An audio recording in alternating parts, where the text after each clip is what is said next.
she's such a sweet little girl, aren't you?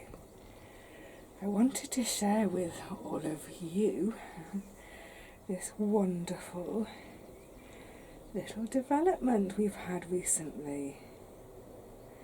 This is our little Rosie, who has always been incredibly timid. It took me years to even get to the stage where I could maybe tickle an ear outside the shed. She never used to come in the shed. Last summer she came in once. All 4 paws were inside the shed for a split second. I was amazed. But recently she's been coming in, getting up on the daybed and having proper little cuddles, haven't you, sweet girl? So Rosie is Poppy's daughter, and as you know by now, poor Poppy died end of last year, and I don't know if it's that's made Rosie a bit emboldened. She's had to learn to be a bit. Can you hear her purr? Whether it's sort of made her have to be a bit bolder. She does have 2 new kitten sisters and brothers, I'm not sure which genders, at home. Maybe the kittens have emboldened her, and maybe she's just finally decided to trust me. Oh, you've put a huge big smile on my face, little Rosie. I've literally just I haven't done anything yet. She sort of just got in here, got up and said we're going to have a cuddle. So we're going to have a cuddle and then we'll say hello properly in a second and get on with some work.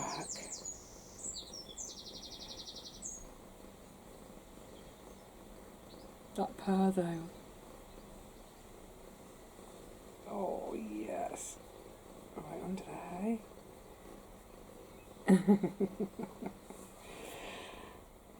I've got to do some work, Rosie.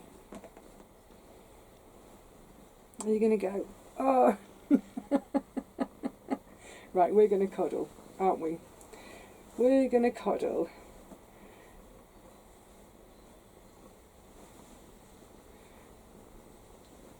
That's very trusting. Show me your belly.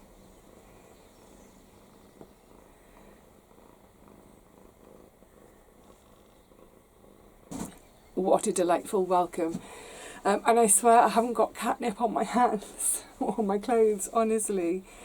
Oh, that's so sweet. It's so sweet. The thing about cats is, I'm learning about cats. Oh, there's our Gary just arriving. I'm learning about cats. I've always been a dog person. The one thing I have learned, not just from the cats but from humans, is you don't get to pick the cat. The cat gets to pick you. So, yes, I'm just looking, she's just down on the stoop now, licking her lips as if to say, come on, give me a kibble. I feel very honoured that she seems to have chosen me as her daytime human while her real humans are out at work and her little mini human is out at school. So yeah, maybe I'm her afternoon human. Thanks, Rosie. So, it's Mammoth Sowing Day. Yay! So in the last video, so that was yesterday, yes, I'm feeling a little bit more chirpy today. I'm still like, I'd rather be doing something else in the garden at the moment. There we go. But yeah, definitely a bit more chirpy, and besides, I've no time for being miserable. Got to crack on. So I got everything ready at the end of my last session. I've got stacks and stacks of modules and trays, got my pot stacked up, my seeds are there, my loo rolls, all my compost here, old compost bags to cut down to make liners, to make those trays drip proof so they hold water while we're having these warm, sunny, dry days. So I'm going to get all of that composted up and ready, which I won't show you because I think I might time myself actually. It'll be interesting to see. One of the reasons to mention that, I'll just say very quickly, I think and I'm going to sneeze something, and this isn't a promotion by the way, I've just put a book into my shop called The Half-Hour Allotment. It's a book published by the RHS. The Half-Hour Allotment. And I was really intrigued by it, and you know, I thought I'm going to grab that and have it for my shop. Actually, hang on a tick. Rose is going mad. Hang on. That's better. She's actually having a few kibbles up on the daybed. That's Rusty's spot. I haven't seen Rusty yet. I hope his cheek is healed a bit. Anyway, yes, it's a really interesting concept, this book, The Half-Hour Allotment. And the idea with the book is you kind of get your plot up and running, and you are able to manage it with half an hour a day, 5 days a week, not weekends. So the idea is you get the weekend off and you do your half hour on your way home from work, or maybe on your way to work. And I was thinking, half an hour, that's only 2.5 hours over the course of the week. So, you know, I had a good look at it, and I looked at, there are some samples of what a week would look like. And it'll talk about, you know, sowing something 10 minutes, put the bean poles up 10 minutes or whatever. And I looked at it all and I thought, there's no way I could do it in half an hour. But maybe, I think maybe if you were fully nimble, like if you didn't have any, you know, backaches or problems or knee stuff, what have you, maybe you could. And it did get me thinking that, I don't know. I think it's a really interesting concept, and I think the idea of it is, apart from anything, it's that idea of the discipline of being there frequently, getting on with things, and staying on top of your tasks. So, you know, some days, as I recall, some days the half-hour session is just one job, focusing on one job. In others of the sessions, there's sort of 3 10-minute jobs. I've never actually timed myself doing any one specific job. You know, I kind of have an idea roughly how long something will take. Someone was asking the other day about how long it takes to prepare one of my beds. Well, these days I'm doing it over the course of 2 or 3 visits, and each visit I'm probably doing the actual work maybe for an hour and a half. So it's maybe over the course of 3 days, it's maybe 4 to 5 hours to prepare one bed. Now, of course, once upon a time I'd have done 2 beds and done them on a Saturday. I just can't do that anymore. And also the idea with the every single day visit, I suppose it depends, again, it depends on your physicality, what you've done the day before. Excuse me. So, for example, most of the last few weeks, when I've had a session when I've been doing some of the really heavy digging work or barrowing or whatever it is, the following day I can't actually get back to the garden. It's too painful. I need to let them settle down a bit and then come back on the 3rd day. So alternating my days. But yeah, I think so yeah, I was just saying about, you know, filling the pots with compost. I might just time myself now. I just realised I'm in a bit of a chatty mood after all. When I was at home the other day, excuse me, pop a little frog in my throat. It's not a cough, it's just a tickle, it's a frog. Ribbit. When I was doing my pricking out, I did celery, Nepeta, and half of the tomatoes.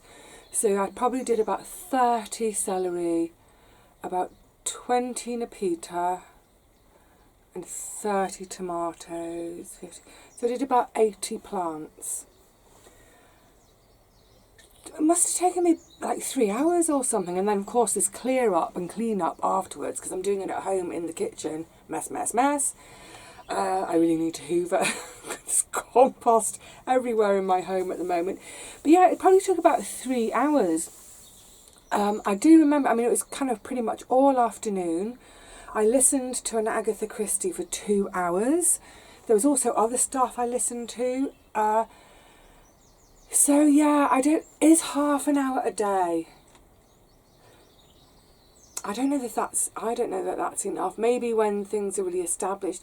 But at this time of year, I mean, so 3 hours on the prickings, just working it out now, If I did that half an hour a day, that's already 6 days taken up just doing the pricking out and potting on. Some of it was pricking, some of it was potting on. And that's nothing in the garden. Anyway, interesting concept. I've got to get all this, all my compost in my pots. Also, can someone remind me, when we're going to sit outside in a minute and do some sowing, I want to talk about slugs and slug prevention. Oh, and my table. I'm going to have to see, look, this is me today. It's too much otherwise. Have I got everything on here? I think I have. This is a list of today's jobs. My sowings, pots, modules, what size, dig bed 3B. I didn't think that was going to happen today. So I'm going to quickly add onto this list slugs and table. Right, I'll see you outside and we'll get sowing. I'm getting there, but it's taking me a little while, so I thought let's chat as I get all this clobber ready. Oh, for little hairs, because the light's so beautiful. It's like the split one that arrived. I ordered these online, it arrived split. I wrote and told them. They refunded me for the whole lot, bless them. That was, I think I bought 4. Yeah, anyway, just because she's just there. Oh, she's moved. Where's she? One last word on Rosie, what's so sweet is I've noticed this in a few of the videos recently, and sometimes it's material that's cut, so you won't have seen it, but there's been a couple of times where she's not been cut, is she's been really hanging around the garden too. She used to basically very timidly come to the shed, have a couple of kibbles, I might touch it in, then she's off again. Occasionally she'd hang around if Poppy hung around too. But yeah, hanging in the garden, that was very much Poppy's domain. For those of you, oh, it's a bit windy. For those of you who remember back to then, it's got to be at least a couple of years now since I've grown flint corn, which is like sweet corn, but it's not. Oh my goodness, Poppy loved to hide out under the shade of the flint corn. Adorable. Now, I thought I had 5 of these big ones, I've got 4. Do I have a rethink and a rejig, or do I use one of those really tatty, horrid old ones? I think I use a tatty old horrid one when I get to it, but also I haven't got any other compost bags to cut up yet. I've got a trug of compost here. When I've got through that and I empty another thing of compost in, I'll have another one to cut up to form another dripless tray. Yes, that can wait. Let's get filling these. Do you know what I might do though? Oh, this table. Yeah, I'm just going to go and get a bin liner to put on the table and explain about the table. It's a bit frenetic this afternoon suddenly, and it's warm. It's going to flap up. I'm just put this bin bag on the table for now because the table is slatted. So if I miss with my compost, I don't want it going through the slats. I want to be able to gather it up and use it. Where's my cup? So yeah, this table. Oh my goodness, it was given to me. I don't know if it'll take the weight of this today too. It's on its last legs. I should say as well that the table I had before this one, I inherited with the shed. It's one of those horrible plastic affairs. But look, yes, so I've been very grateful to have inherited this table. It was bought by friends of mine for their back garden at home, and it ended up just being too big for their bit of patio area, so they gave it to me. Brilliant. It's a really rubbish design though, and that's not me being ungrateful. All around the edges, to make it circular, there are joints about every 30 centimetres or so of the perimeter, but they've got the tiniest slither of wood left, it's like little dovetails. But this sliver of wood is so thin, it's bound to snap. It's bound to snap if you lean on it. It's bound to snap just under the weight of the wood of the table. So it is a goner. So I've been thinking about it for ages. The first bit snapped last year when I wasn't in the garden at all. I was dealing with our anti-teapot, and when I came back, one of my neighbours had fixed it for me with a beautifully rounded piece of wood underneath to brace it, which was so sweet. But you know what? The whole thing is going now. It's going in the middle and all around the edges. So yeah, I've been thinking about it for a while, and I want something that's going to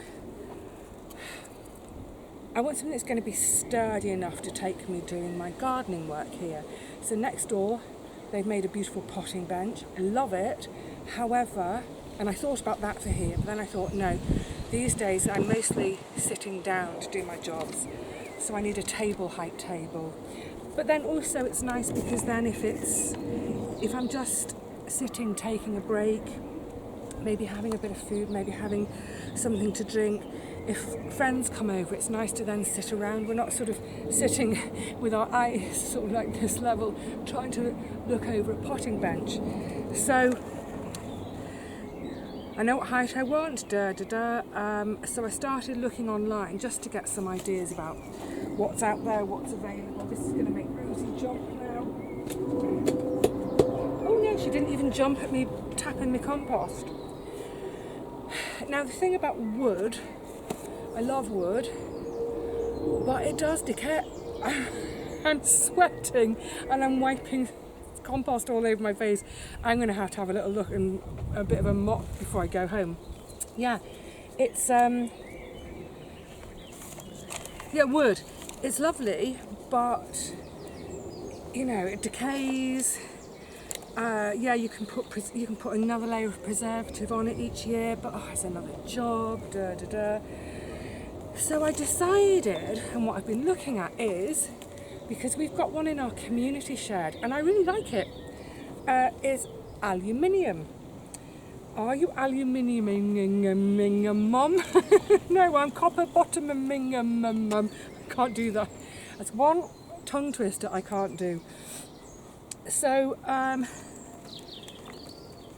started looking around, and it's basically, I thought, look, metal, aluminium, it can stay out in all weathers, plus aluminium, it's really light, so that, for instance, when I'm strimming or even sometimes mowing outside the shed, it's so light for me to pick up and move.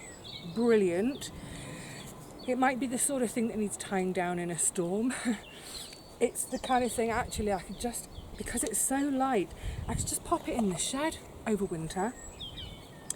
So the type I've been looking at is square. It's not too big, about 60 centimetres. It's actually a bistro, cafe table.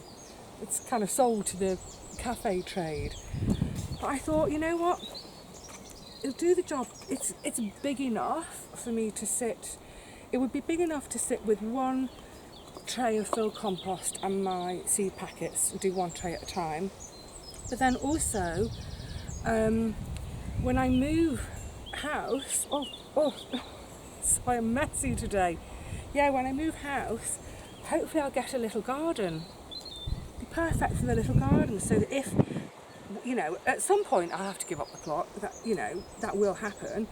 I mean, hopefully not for a few years, but yeah, when I have to give up the plot, I can take the table from here and have it in my little garden. Yay! And even if I don't get a little garden, it would make a nice little kitchen table. If I get a really tiny kitchen, it's nice, a little table for two.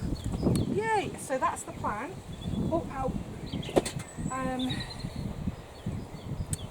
I've been really good. I've been really, really, really good saving and saving and saving, and literally any extra penny from anywhere that comes in, whether it's shop sales or whatever it is, I've been stashing. I'm making that stash for my train fare and going down for a couple of days to Kent in the summer for my road trip with my sister. Well, rail trip, I'm going by train. But I've also been stashing for sort of thinking about the new home, you know, I'm going to have to buy fabric for curtains, am I going to need to buy a washing machine and all that stuff, because all of mine is integrated and fitted. So I thought, yeah, I'll use some of that fund. I mean, I don't want to go mad. So I've been pricing them up, and it looks like I can get something for under 100 quid. It looks like I might even be able to get something for under 80 quid. And I know that might surprise a few folk, because it's like, well, that's not very frugal. You're supposed to be frugal.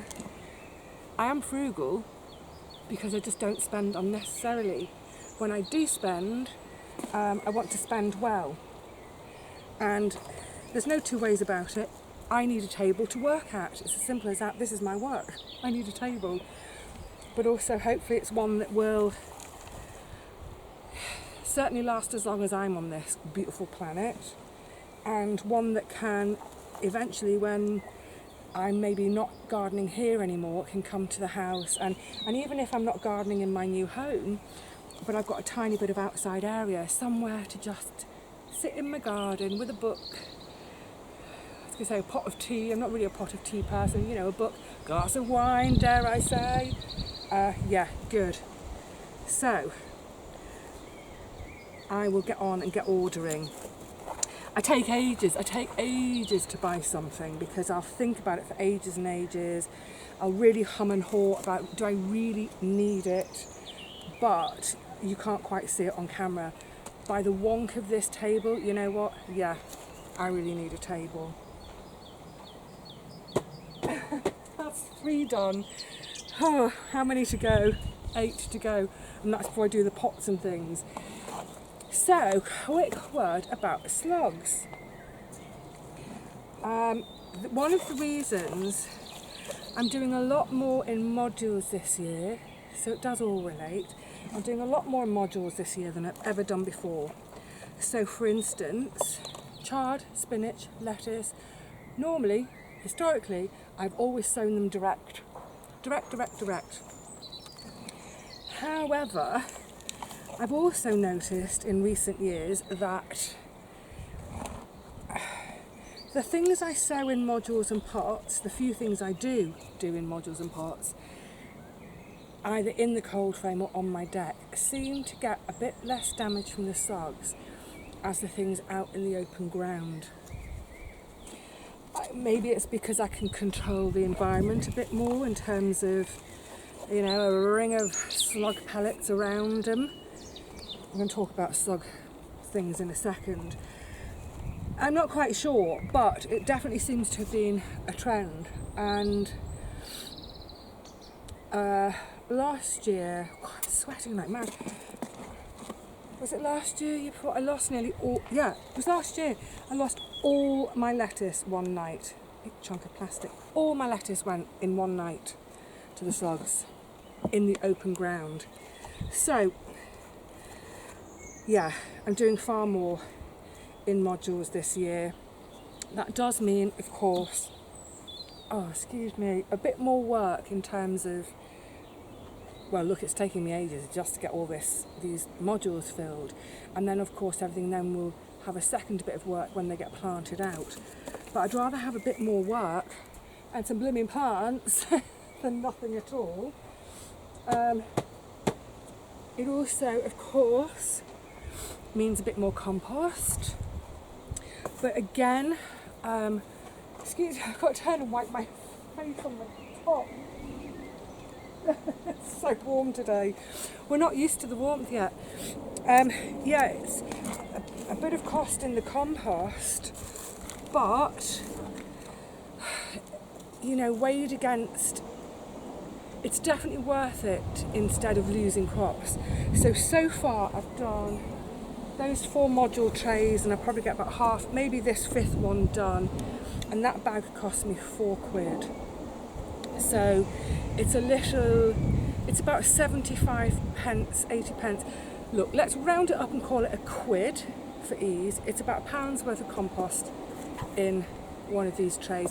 Actually, do you know what, in fairness, if you're buying bulkier bags than me, because I can only buy little ones, it would probably be about 50 pence worth of compost. So 50p worth of compost, and if I can get 1, 2, 3, 4, 5, 6, 7 by 4, 28. If I can get 28 lettuces, how much for 28? I know these are cut and come again lettuce, so it's going to be more like 50, 60, 70 lettuces. Imagine 70 bags of lettuce buying at the supermarket. They're about like £1.50 or something for a decent lettuce. Yeah. So 50p's worth of compost, even if it's a quid worth of compost, is well worth it. I hadn't worked out the actual amount for the compost, but I had in my head decided already that it would be worth it. Yeah, so it doesn't quite, oh, maybe it will. It's going to take 5 hours. Right, so slugs. Do you know what? I think we'll have a little sit down because it's shady in there. A sit down to talk about the slugs, which is appropriate to be in the shade to talk about those critters that like the shady, damp bits. Give me a tick. I wasn't expecting it to be so gorgeous this afternoon. It really is. Well, you can see, can't you? I'm glowing. It really is quite warm, and I'm not acclimatised this year at all. And maybe it's because I missed the end of March when things were warming up, and then the beginning of it. Maybe it's just because I've missed a whole chunk of garden time. I haven't acclimatised. I'm still in my long leggings still. I need to get my knee-length ones out. Anyway, yes, slugs. So, because it's stuff that always comes up, and it came up again the other day. Now look, everyone's different. Everyone does different things. Everyone tries different things. I'm just going to check. Oh, what's that? Don't know. Oh, it's the lid of my neighbour's little grow house. I'm just going to tell you what I've tried, what has worked, what hasn't worked, and also my friends on site, because we all talk, we all share. So, is it getting too windy out here? Do I have to go back and have to go in this shed? Come on. A bit quieter in here, isn't it, from the wind, and shadier. My goodness. Oh, it's time to, I think. Oh, I'll do that in a minute. Open my window. I've got to get the lock off. Okay. So I think the wind has whirred up my brain.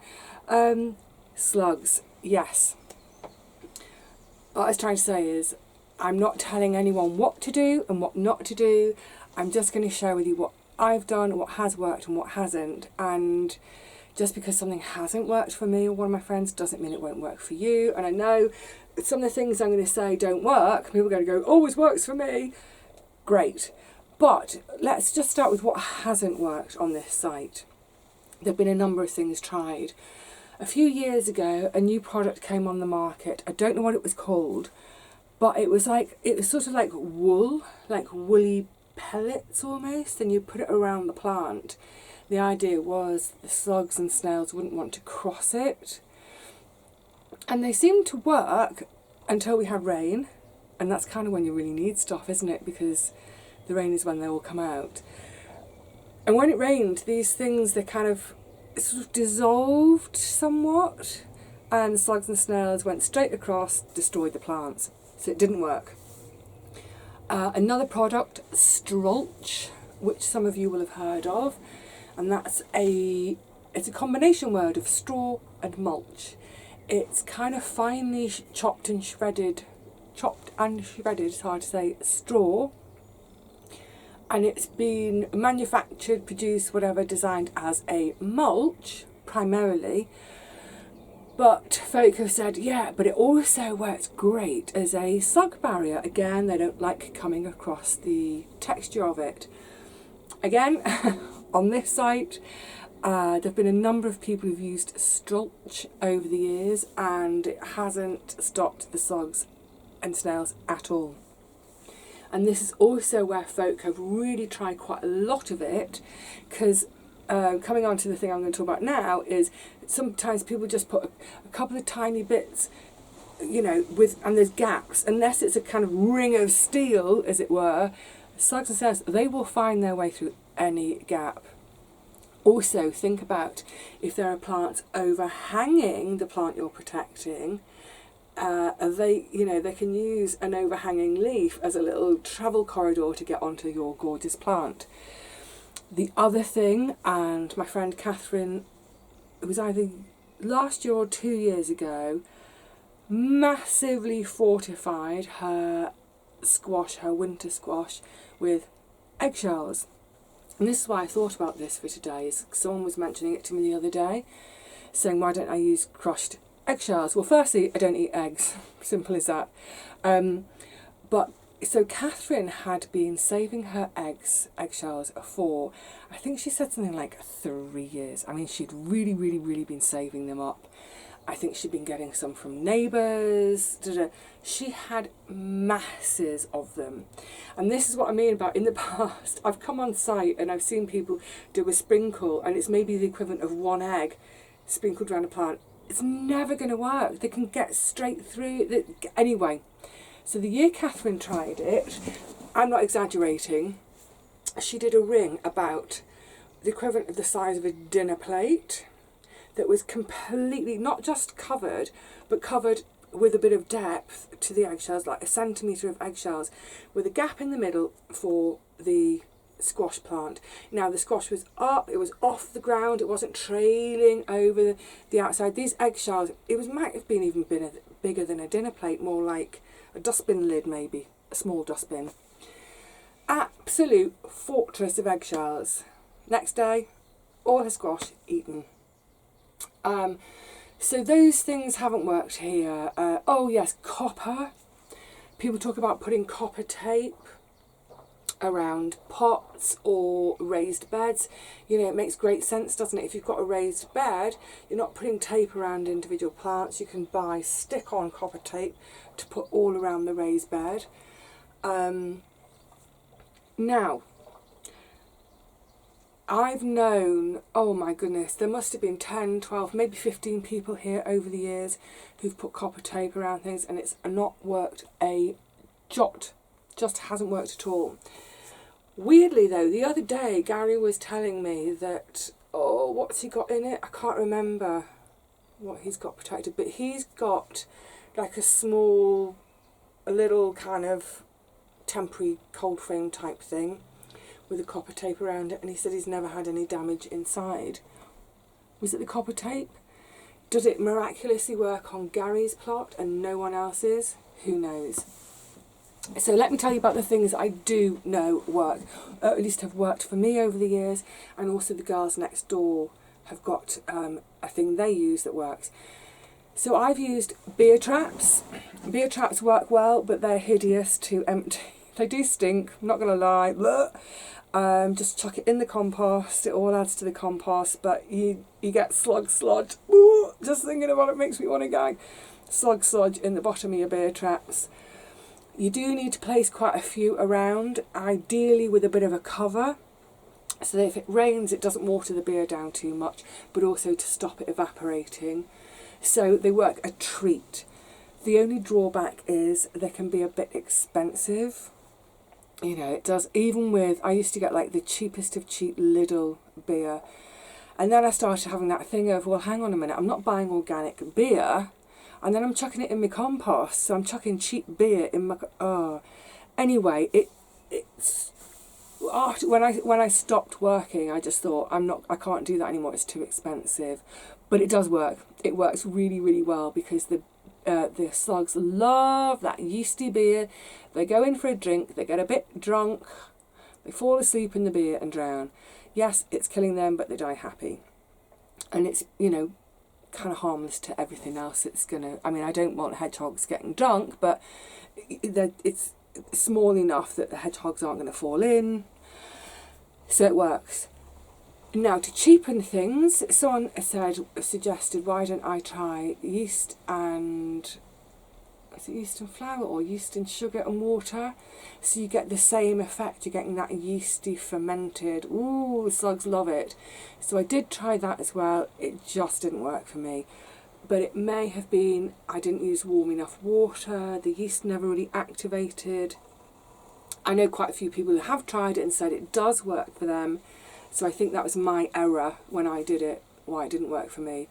Of course, now the cheapest and most effective thing I found to use is Slug Pellets.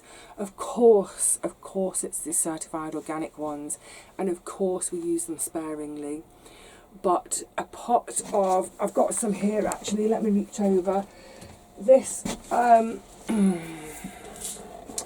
growing success, yeah, certified by organic farmers and growers, the OF&G organic certification. So this costs £9. It's a lot of money, but this will last the entire season. In fact, in 2020, in lockdown year, when we had the drought, oh, is my buddy Rusty? Hello, gorgeous boy. Come on then.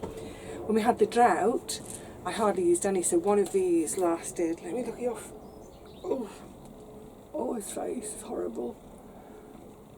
I know I'm an ex-nurse, but I was not a surgical nurse. I'm a blood nurse. Give me blood to deal with, not holes in face. Oh, Rusty. Oh, I'm sorry, buddy. I can't look at you. What are we going to do about you? Oh, you've got something on that side too. I don't want to knock anything and make you yelp. Such a distracting boy. Shall I get you some nibbles? Shall I get you... You don't normally walk on me. I don't know if you can see his face from there. I don't want you to see it particularly because I don't want to horrify any of you. Yes. This is such a silly, itty-bitty distracted day, isn't it? Look, have some nibbles. Good boy. Oh, because Auntie Vivi loves you. Yes, she does. That one packet of slug things, it lasted 2020 and 2021, because of course in 2020, drought year, there were just far fewer slugs around. But I think, yeah, £9 for that one, and for the whole season, £9 to save my food. It's well worth it as far as I'm concerned. Now the other thing, which I have got and I must remember to use, this was recommended to me as well. This is called Grazers. It's also organic, people, pets and planet friendly. Now I know that they do various sprays. They do one, because Paul used it last year, didn't he? They do a cabbage white butterfly preventer. They do, someone was mentioning it the other day, I think they do one for lily beetles. So again, it's, they're eco-friendly. Now, I can't remember the exact ins and outs. I don't know if the whole range, everything they do is eco-friendly, but the friends who recommended this to me are really hot on researching their stuff and looking into it, so they recommended it. Now, I used some, and I think I might have used it incorrectly because I killed a couple of plants with it, and I think the giveaway is on the back. Can you see the little sort of images? They're saying don't spray it on really teeny tiny seedlings. Wait till they're a bit bigger to spray it. But the whole point of a slug, killer essentially, or slug, this does something that makes the plant taste horrible. It gets into the plant anyway. It doesn't. We can't taste it. Doesn't. It's all right for us, but the slugs don't like the taste. But the point is, if I wait to put it on a bigger plant, I don't have the plants because the slugs by then will have already had it. That's why it's hardly used, and it was a bit disconcerting. I put it on a whole tray of brassica seedlings that had come up. I was like, right, I'm going to beat the slugs to it this year. Sprayed them. Next day they were all keeled over. So yeah, pellets. So then there's one more thing. This is not what I was intending to do seed sowing with you today, but it doesn't matter. It's all valid stuff, isn't it? So the girls next door, they've got,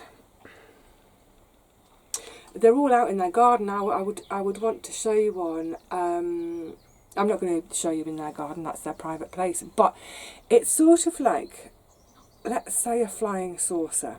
So if you picture, again, it's about the size of a dinner plate at the top, and it comes down, so at the, right, I'm not explaining this very well. Imagine a tube, but it's slightly, the tube is slightly cone shaped.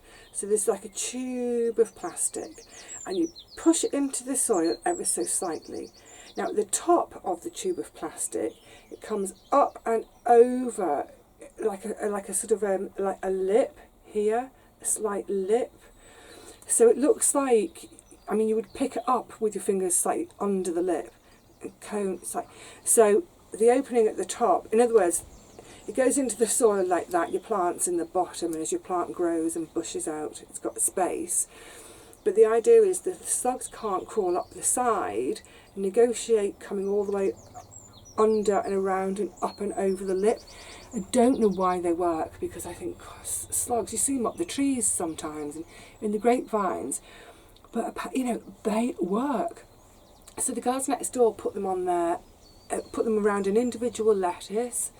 They work an absolute treat, they're fantastic. So, and I've watched them using them the last 3 or 4 years.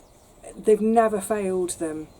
Now the only thing is, they're quite expensive. I can't remember exactly how much. They did tell me, and I sort of went, oh my goodness. I mean, it's like really expensive. Other people may not think that's expensive, but for me it was expensive. It was beyond what I could manage. But the other thing is, oh bless him, he's lying down now. It's, you know, it's the aesthetic, isn't it? They don't look very nice. Obviously at the height of summer, when there's tons more stuff around the garden growing, you hardly notice them, but at the moment it just looks like a garden full of plastic bottles that have been half buried. It's kind of what they are. But they do the trick. So yeah, on and on and on I went. I didn't mean to, but there we go. Table, organise a new table, get me compost sorted. That's the slug stuff that I know works, at least on this site, and the stuff that doesn't work, at least on this site. The thing that really helps us against the slugs is when we have a drought. The only thing with the drought is it kills us, because we have to do 1.5 hours to 2 hours of watering every day, and it's all by hand here. Anyway, fingers crossed. Right, I'm going to shut up. I think I've been going on so long now. I'm going to actually have to say goodbye. I'm not doing any seed sowing together. I'm just going to get on with that on my own. So I will see you all again soon, probably indoors again. I'm not sure. At some point, yeah, we'll be back in the garden, of course. And when next time we're back in the garden, I'll catch you up on where I get to today.